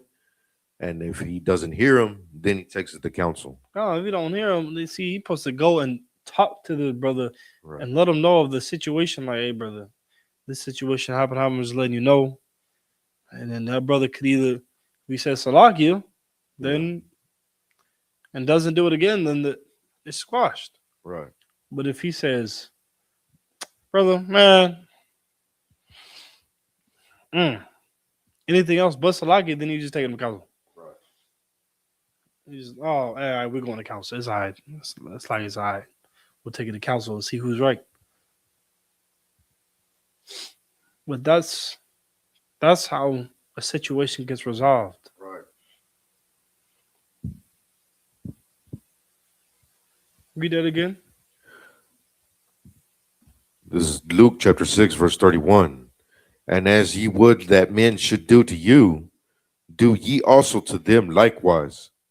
Do ye also to them likewise. Like, if you wanted to be treated right, you have to treat everybody else right. You have to treat your brothers right. Imagine you being stuck on the road. You know what? It makes me think of my job, actually, really. When we go and we're going on our runs, right? So, and someone needs help. If you're done, you got to go and help them. Because if you get stuck or if you're in trouble, you would want somebody to come and help you too. Right. It's the same thing for us. See, let's say your brother is stuck and is going down the wrong path. Well, you would want somebody to come and help you. Right. So what do you have to do? You have to help that brother that is going down the wrong path. Right. Because you would want somebody to let you know when you're going down the wrong path, wouldn't you? Right. You would want somebody to be like, hey, I think you're going down the wrong path or you're doing the wrong thing. Well, you have to do the same for your brothers. You have to love your brothers. How you would want to be treated. You wouldn't want somebody to come and sell drugs to your daughters, would you? No. So why would you go out and sell drugs to their daughters? Right. It don't make sense. You can't do that. You wouldn't want somebody to come and shoot. It's like, you wouldn't want somebody to come and unalive or shoot and unalive your brothers, would you? Oh, so why would you go and unalive your brothers? See, we've been stuck in this repeating cycle for so long. For so long. When is it gonna end? When's this cycle gonna end? This is a cycle we've been stuck in. It's a curse. Yeah, for centuries. For so long. We've been stuck in this never-ending cycle of going and unaliving and going and unaliving for this brother, going to unalive for this brother.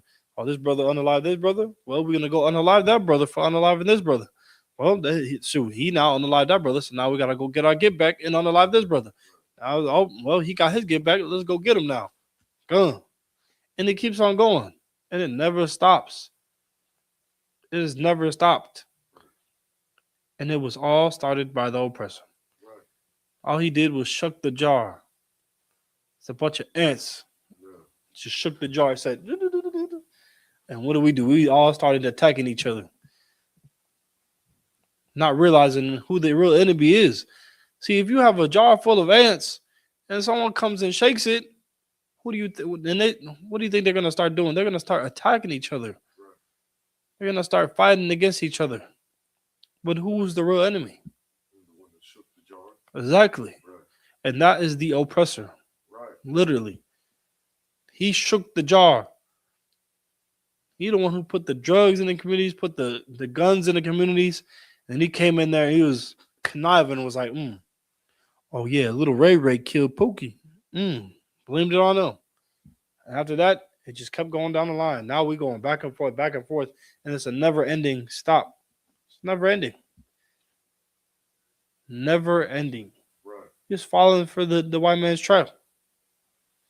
Because that's exactly what he wants from us. He wants us to keep on going until there be no more. Till we're just all dead. Till we're just gone. This is why we have to put down these guns. Right. And put down these drugs that the oppressor gave us. Put them down. Instead of turning these guns toward each other, turn them into a different direction. Right. Turn them towards a different direction. Right. Yeah. A different direction. Towards a gun range. Right. For practicing. towards something else. Right. You can't be what the white man wants us to be. See, one thing, I've seen this movie, right? You ever watched 42, I believe it was, with Jackie Robinson? It's about him playing baseball, and he went and played with the big leagues. Well, one of the scenes I remember watching was when he was playing, and all these white people were calling him the N-word and doing all that, and they was trying to what's the word? I don't want to say in time. They was trying to rile him up, make him mad. Right. They're trying to make him mad. So you make a mistake. Yeah, no, not just so he make a mistake. Yeah, so he can make a mistake, but do something that was way out of line. Yeah. Like go and harm one of them. Right. To the point of harming. Antagonizing. Yeah, antagonizing them so that he would go and harm one of them. So that they could do what? Kick him off the team. No, not just that.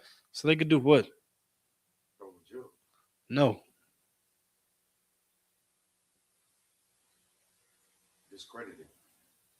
That, but no, not what I'm looking for. So they can control him. No. So that they could use him as a scapegoat. Right. So that they could see and say, look, they're all violent. Like so they can see them and be like, look how violent they are. See, we told you they were violent. And look, it happened. And we just play the part. We do it every time. They come out here and they be like, look how violent black people are. Y'all the most violent people on the face of the earth. Look what y'all doing. Look at all the things that y'all are doing. And they put out videos of us doing some wild things. And really, we just doing those things because we're poor and hungry and because we're oppressed. We commit petty crimes. And because of that, the spotlight is turned away from the oppressor and he's turned towards us. Now everybody looks at us and they see us and like, oh yeah, these are violent people. They need somebody over them. They need somebody to come in their neighborhoods and get them right. And that's exactly what they're trying to do to our Hispanic brothers in Mexico. They're like, oh, these people are violent people. They need somebody to be in there and control them all.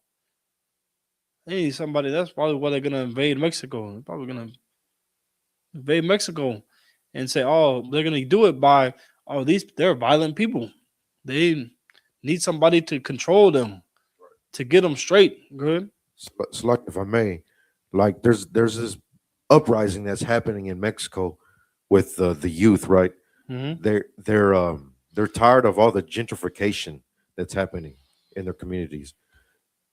What's happening is U.S. citizens, gringos, right? The oppressor is moving into Mexico and is trying to assimilate themselves within the Mexican society, and they're driving up all the supposedly they're making the neighborhoods better, right?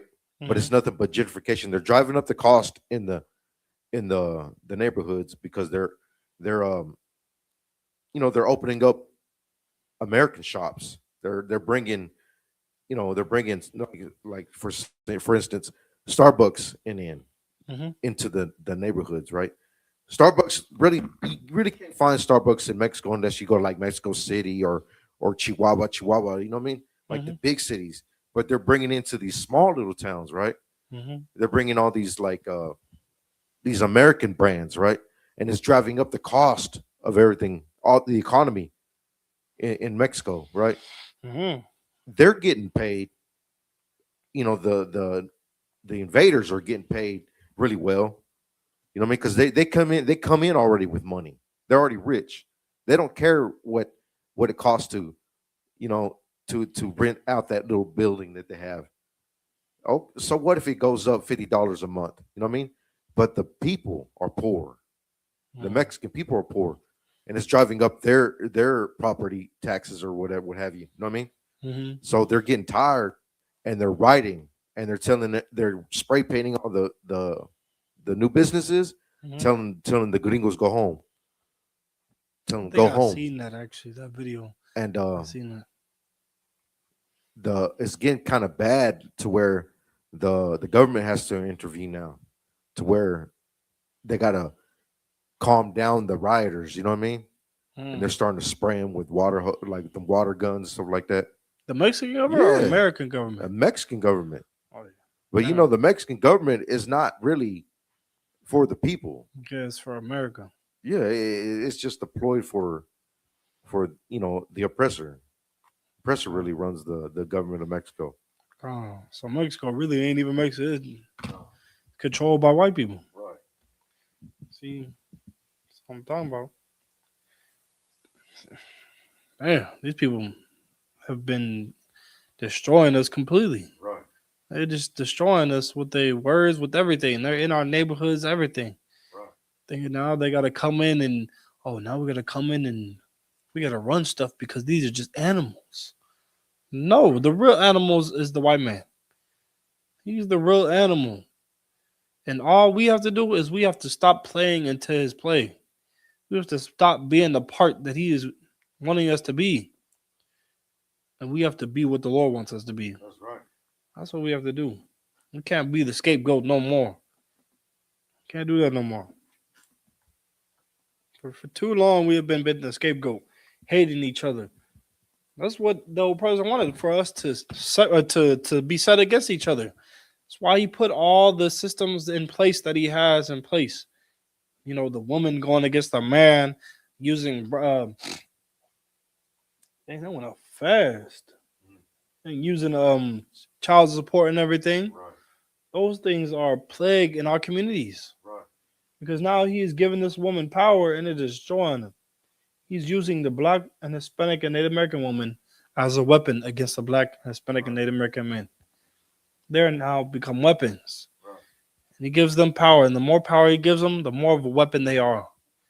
He weaponized the women to give him a weapon. And he's using her emotions. Huh? Just like Eve in the Yeah, garden. just like even in the garden. But he's using her emotions to be set against us. Right. Because if anything, we know how emotional our women get. And our women, they get very emotional. They're not able to control their emotions. They're not. Because they're not taught to anymore. Not taught to control their emotions. And once they get upset, or some little thing happens, what happens? They call in the police to come and pick you up. That's what's happening. We seen this in firsthand. Seen this firsthand.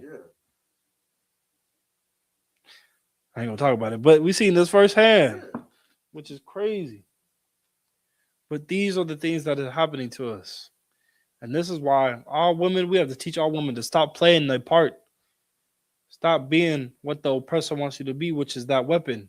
Right. You got them on a leash, like little side dogs, like ready just to bite you in the ankles. Right. Holding you down while the oppressor, he punching you in the face. Doing the real hit. You got the woman holding you down by the ankles. And the oppressor, he just kneeing you, he hitting you with that child support money. Hitting you just and you can't do nothing. You pinned down. Got the Black, Hispanic, and Native American men pinned down. Well, the only way we're gonna be able to escape from this is if we literally turn ourselves away from this place. So if we stop being the scapegoat, is if we stop believing in what the system of America, we stop believing in that and believe in the system of the Lord, we'll be perfect. Perfect. We get out of this system that America has given us, and we will be perfect. That's why we have to read that again. And as ye would that men should do to you, do ye also to them likewise. Do also to them likewise. Oh, damn. Do also to them likewise. We have to treat each other right. Right. We have to keep the laws of God. You don't want people selling drugs in the communities. Don't go out selling drugs in the communities. Right. Don't go out, being a harlot. If you don't want to, you don't want to see your daughters be a harlot, right? Don't cause other brothers, daughters to be harlots. Right. Don't do it. Go back to Romans chapter, I think it's Romans 15:1. 15:3, really. This book of Romans, chapter 15, verse 3. For even Christ pleased not himself, but as it is written, the reproaches of them that reproached thee fell on me. See, what we have to do is we have to fix the people. Right. That's what we have to do. You see all this sickness going on and all this destruction going within our communities. Our job has to be the same job that Christ had. What does it say?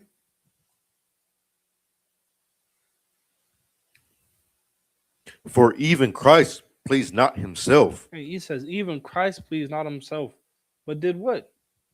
but as it is written, the reproaches of them that reproached thee fell on me.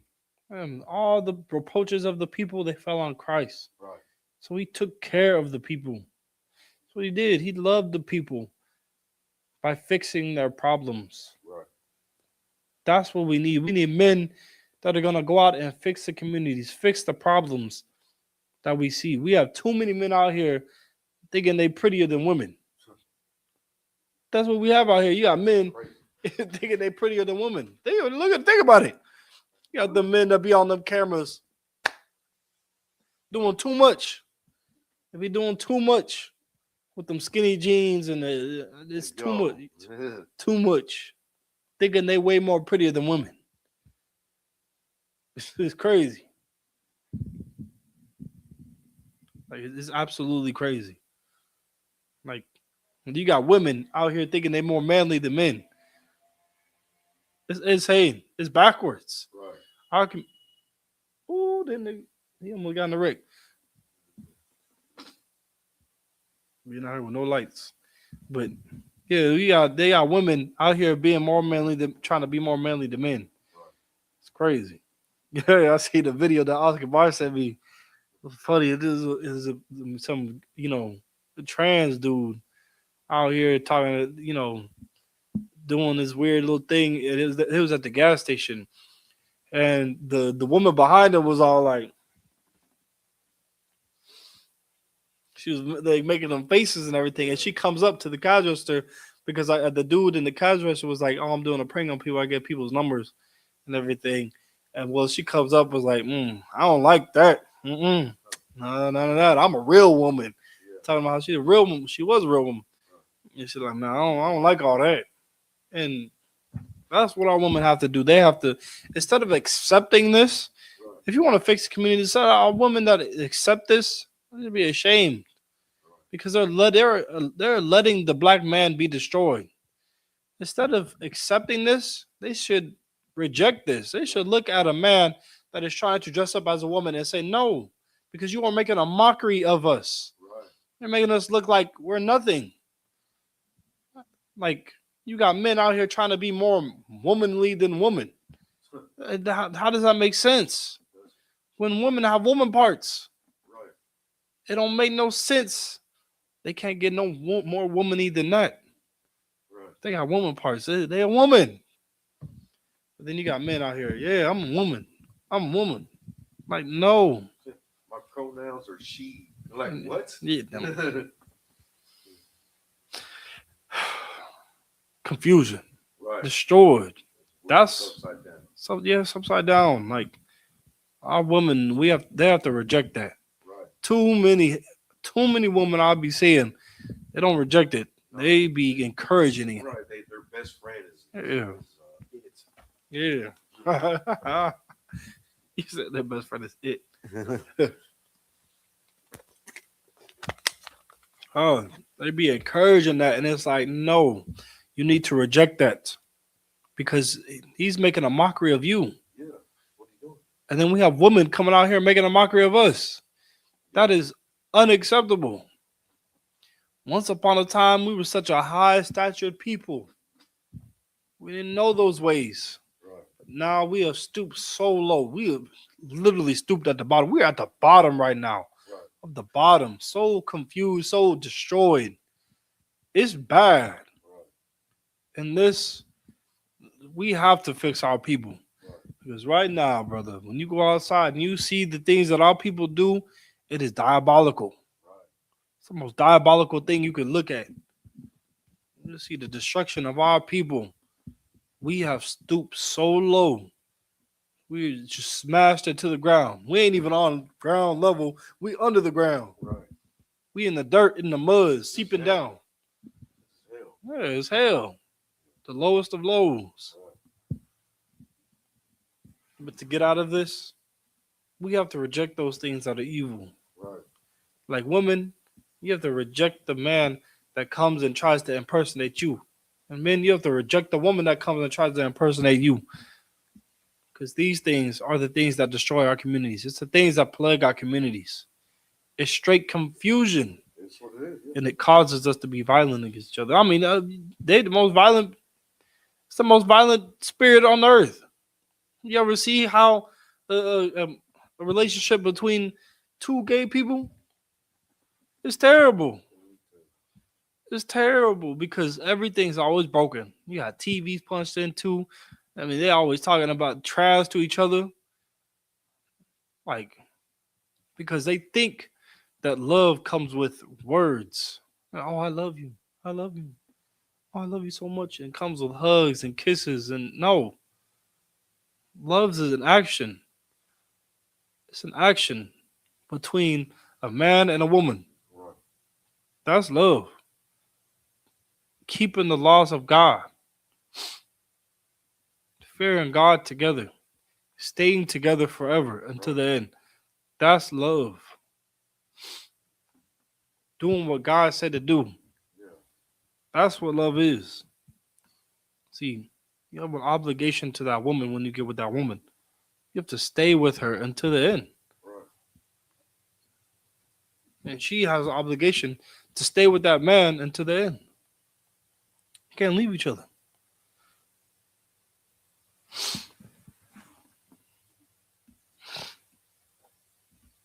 We have an obligation, and our obligation is to fix the people.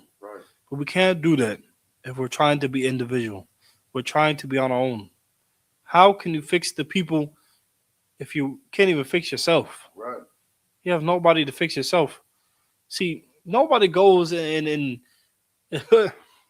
nobody who is sick and needs help says, "Oh yeah, I can fix this problem on my own." They have to go to a doctor. Right. So you have a heart disease, you ain't gonna, I can do this on my own. I can fix this problem on my own. No, they go to a doctor. Right. They go see somebody because that's how you get fixed. Go to someone who's a specialist. Well, we are the specialist when it comes to these things. When it comes to these things, if you need help with your mental, this is the place to. You want marriage counseling, this is the place to go because we specialize in these things. You want to talk to God, you have to go through the priest and the prophets and the men of the Lord. That's who you have to go to. You can't just, God,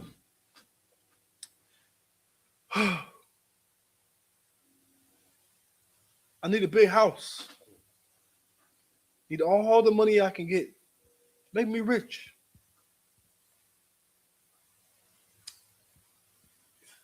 Mm-hmm. Give me all the hope. Now play. Like that's not how you talk to God. No. It's not how you do it. You have to go to the men of the Lord. Right. You have to come here in the ISUPK because these are the men that are, they're certified to be able to do this. Just like a doctor certified. Well, here in the ISUPK, we're certified to do this. That's right. Not everybody can just do this thing. Not everybody can just go out and teach the word of God. No, you have to be certified. Right. I don't know what happened, but there's a lot of police outside. But yeah, we are in the hood. But with that, this is the Israelite School of Universal Practical Knowledge taught out of 1 West, 125th Street, Harlem, New York. I need Commander John Hanna. I'll pass the class to Officer 50 Yakayana. This is the ISUPK security announcements. We are the ISUPK, started out of 1 West, 125th Street, Harlem, New York. A rule for new brother and sister. When a new brother or sister comes into the school, they are off limits for 6 months. They are to be saluted only. They are here to shed themselves of the world. If they need transportation, the teacher will arrange it. After 6 months, if a brother or sister has an interest in a particular person, he or she must get permission from the head to speak to a brother or sister. There is another 6 months in which the brother and sister will court each other. After this 6-month period, the brother and sister will get permission from the head to marry. Tithes, which is a commandment. Numbers chapter 18, verse 21. Malachi chapter 3, verses 8 through 10. My Ishra, which means 10th in the Hebrew, 10% of every penny of any increase the Lord gives you. Give to the Treasury Department or teacher. Priest fund. Free will offering for priest, not mandatory, whatsoever amount you would like. Upcoming Holy Convocation. The Feast of Purim, 14th day and the 15th day of the 12th month. That's Monday, March 2nd, and Tuesday, March 3rd. You can find this in the book of Esther, chapter 9, verses 20 through 31. If anyone wants to be a trooper in the school, to start wearing all black boots, shirt, pant, headband, scarf. This concludes the ISPK security announcements. With that, men of Israel, Majum, which means stand. We're going to give one courtesy salute to the brothers. Men of Israel, Amaj Shabbat, Amajum, Barak, Yahweh Bashem Yahweh Brakatah, Yajmatah, Sar, face of sisters. Sisters, Amajum, which means stand. Men of Israel, we're going to give one courtesy salute to the sisters. Men of Israel, Amaj Shabbat, Amajum, Barak, Yahweh Shemar Lathupa Shemi Awashai. Yajamata. Class dismissed.